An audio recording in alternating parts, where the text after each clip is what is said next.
থমথমে অবস্থা বিরাজ করতেছে লক্ষ্মীপুর একবার জেলা আদালত পাওয়া এলাকায়। সারা দেশে ছাত্র নাগরিক শান্তিপূর্ণ আন্দোলনে হামলা এবং মামলা এবং খুনি পরিবারের সরকারি পদত্যাগের দাবিতে বিক্ষোভ মিছিল করেছে লক্ষ্মীপুরের কোটা সংস্কার আন্দোলনের শিক্ষার্থীরা, পাশাপাশি সাধারণ জনগণ।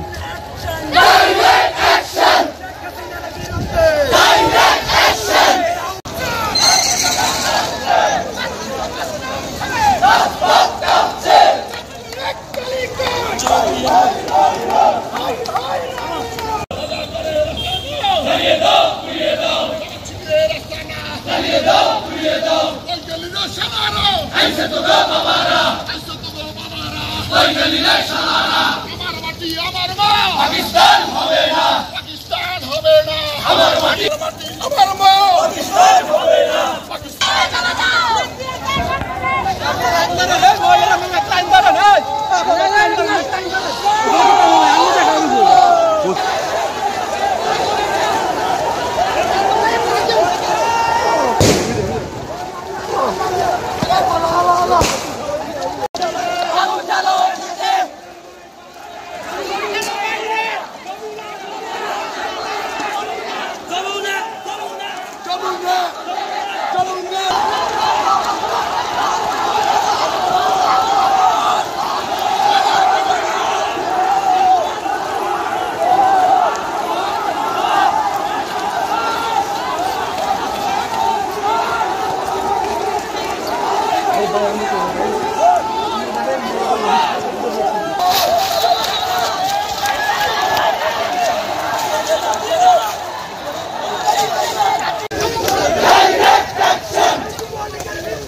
আমার ভাই কবরে